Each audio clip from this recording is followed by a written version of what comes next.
Good evening, dear students. Once again, welcome to history class. Dear students, so according to our syllabus for the examination, so few topics are remaining. So I will explain these topics in this video. It is about Mauryan Empire. So in this lesson, we will learn about the four sources of information about Mauryan Empire and the Mauryan administration. These two topics are essential in this lesson. Okay, the Mauryan Empire was founded in the 4th century BC by Chandragupta Maurya. Chandragupta Maurya was a founder of this empire. He organized a powerful army and laid the foundation of a vast empire. He overthrew the Nandas from Magadha and the Greek satraps, the Greek governors from the northwest frontier, and unified a large part of the Indian subcontinent under his centralized government. So Chandragupta Maurya was the founder, and he, with the help of Chanakya, defeated the last Nanda ruler Dhanananda. And he established an empire in Magadha. The present Bihar, Magadha was a kingdom. And his successor, Bindusara, and Bindusara's son Ashoka were the three famous rulers of this dynasty, Mauryan dynasty. Okay. The period of Bindusara's son Ashoka constitute one of the brightest periods in the history of India. After the Kalinga War, Ashoka devoted his life to human welfare. He considered his subjects as his children. He built many marvels in art and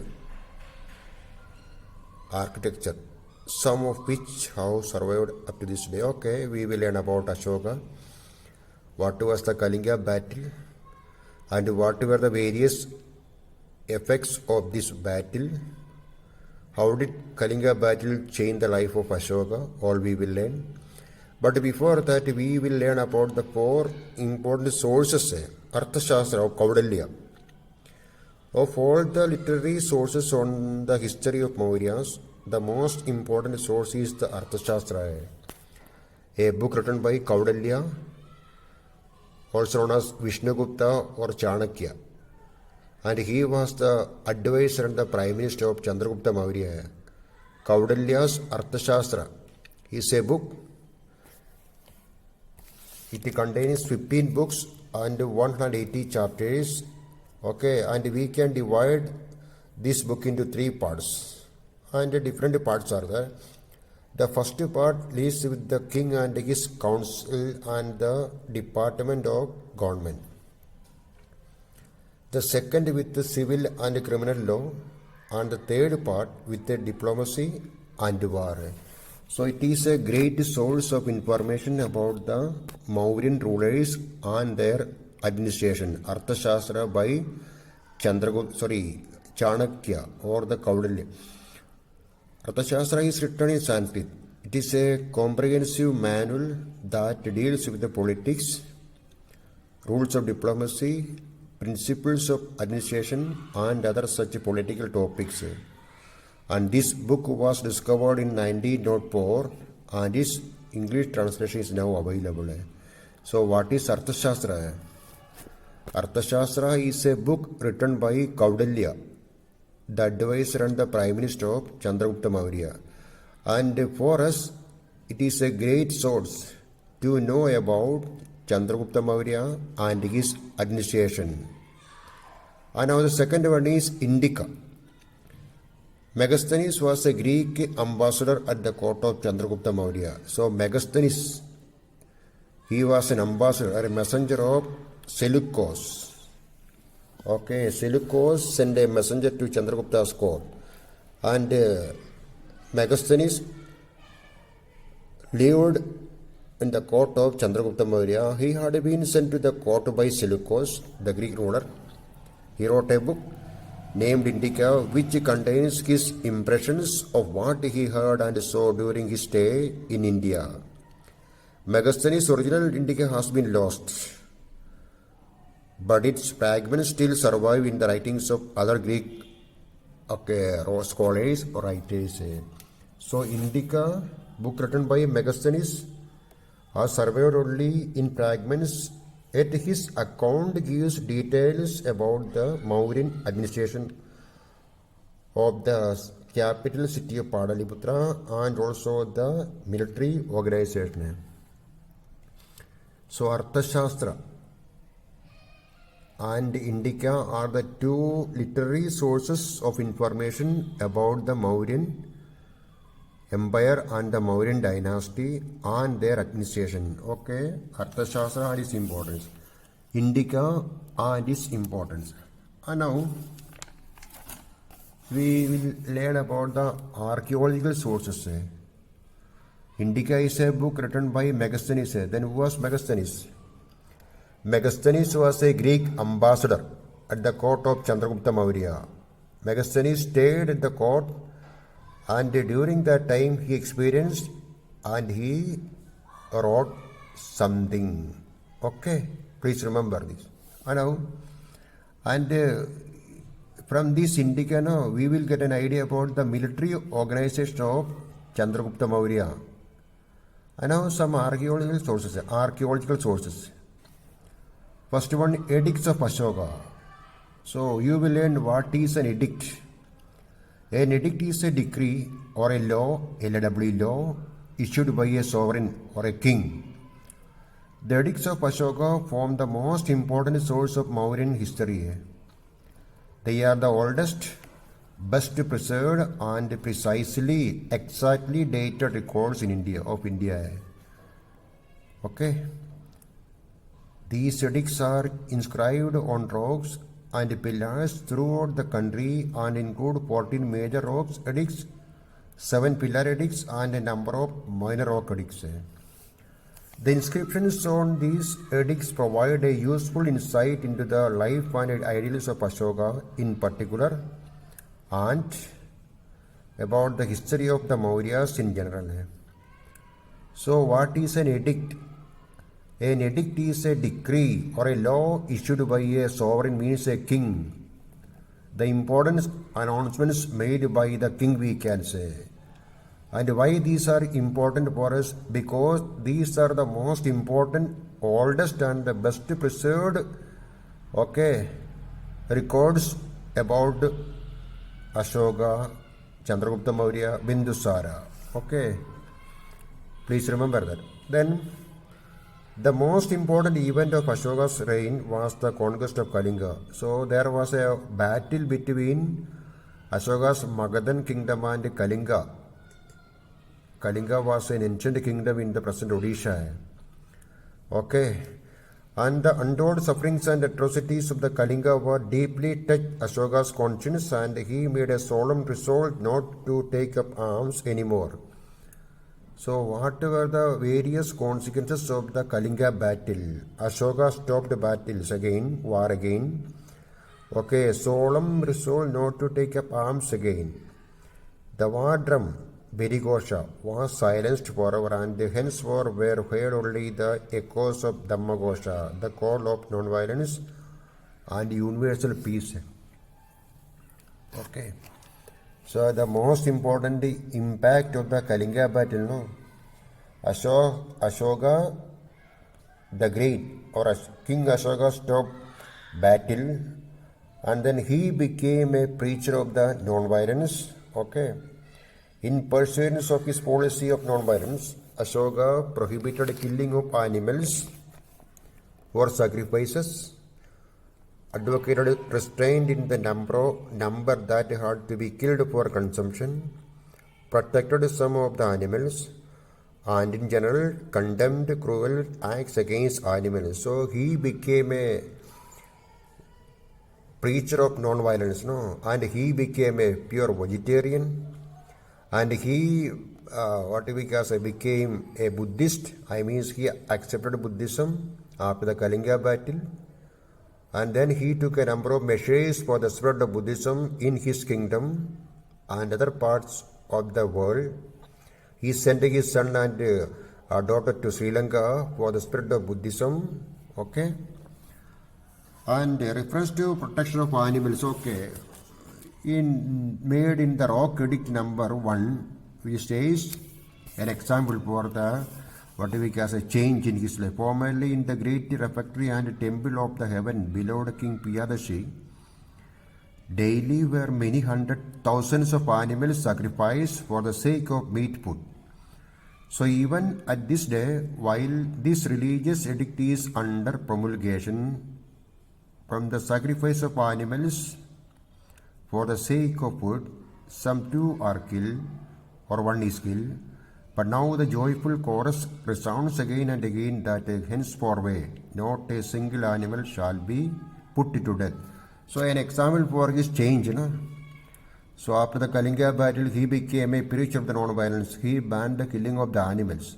An example translated by James Prince, a historian. Okay. So here that is not the point. What is an edict and what is the importance of Ashoka's edict for us now?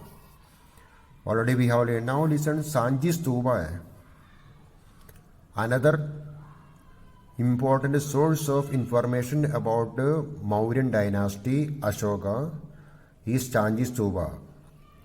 A stupa is a semi-spherical solid dome-like structure made of unburned bricks and stones. So what is a stupa? A semi-spherical solid dome. The Buddhist stupa has special significance. It represents the spiritual body of Buddha containing his relics such as hair, teeth or bones. For the Buddhists, a stupa is a very sacred one because according to them, it contains or it represents the spiritual body of Lord Buddha.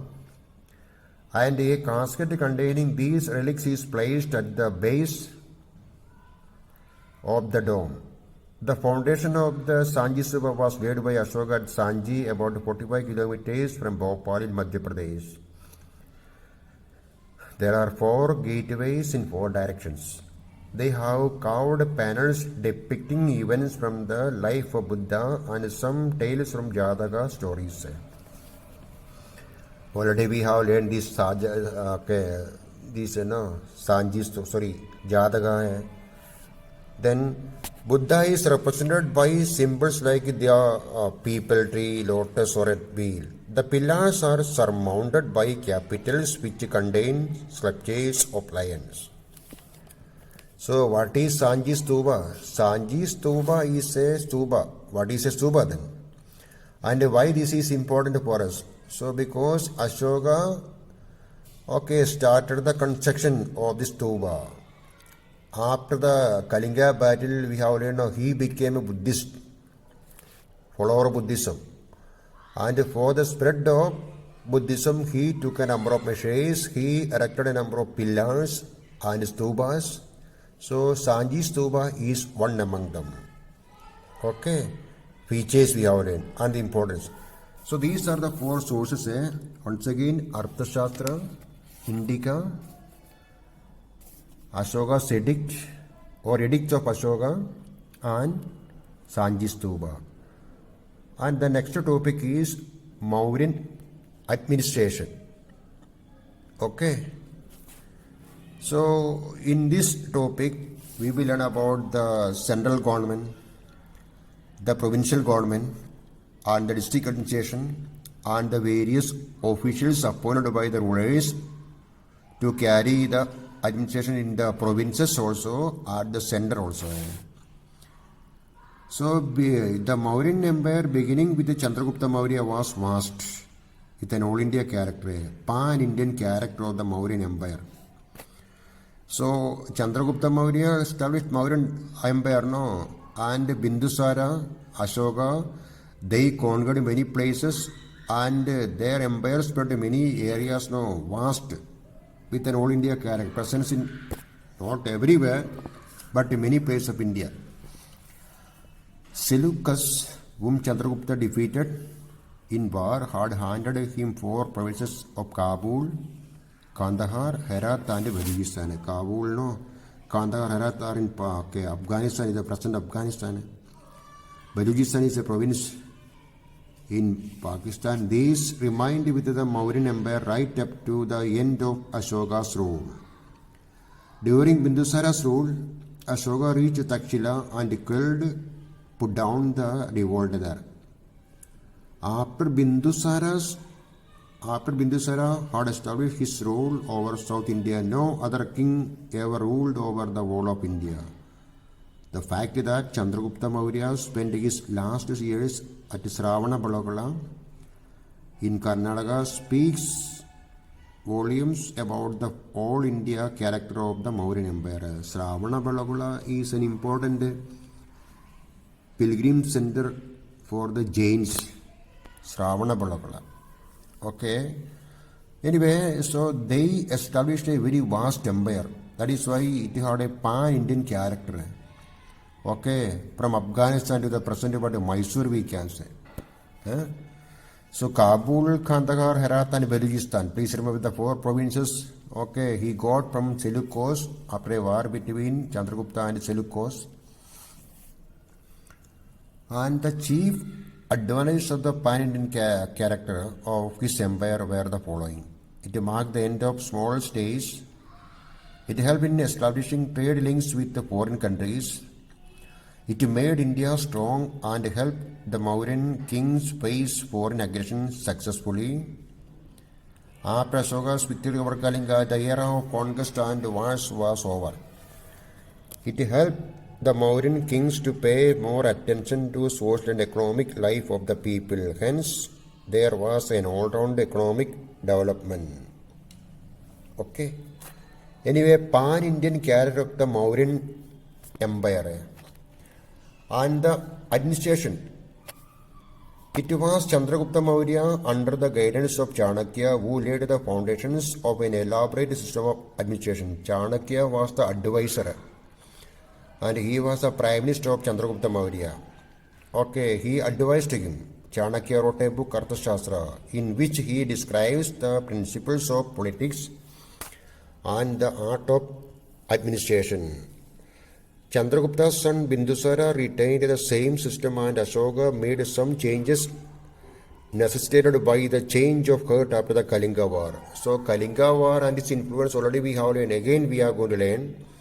So after the Kalinga battle, now Ashoka added a new 5th province, Kalinga, in the existing 4 provinces, which Tosali as his capital. The Mauryan centralized monarchy became a paternal despotism under Ashoka. In one of his edicts, Ashoka says, all men are my children. Okay, in his Dhauli edicts, says, okay, all men are my children. This shows his love and care to the subject. Ashoka simplified many rigorous practices related to administration and regarding taxation and crop collection. This helped to increase productivity and economic activity across the empire. Ashoka's policies highly helped the people, subjects. Ashoka appointed Mahamatras, governors to look after the welfare of his subject. In all the provinces, Ashoka, the great ruler, appointed governors with a special task to look after the welfare of his subjects. Mauryan administration had 2 main divisions, civil and the military administration. And the civil administration had 2 main divisions, the central government and the provincial government. Okay. And the central government. The Mauryan government was centralized and was managed by several officers of different ranks. Okay, the king was the supreme authority and his throne was hereditary. He was also the supreme judge. Megasthenes, the Greek ambassador at the court of Chandragupta Maurya, in his book Indica, and Chanakya in the Arthashastra tell us about the Mauryan administration. Okay. Ashoka brought some changes in the administrative system of Chandragupta Maurya. He appointed governors to look after the welfare of his subject. Okay. So Mauryan administration, central government, king was at the top, and in order to help him, there was a Mandri Parishad. So that we will learn in another video. I'll upload one more video before the examination, that is tomorrow. So wish you all the best. Okay, study well and score good mark in all subjects. Okay, thank you very much.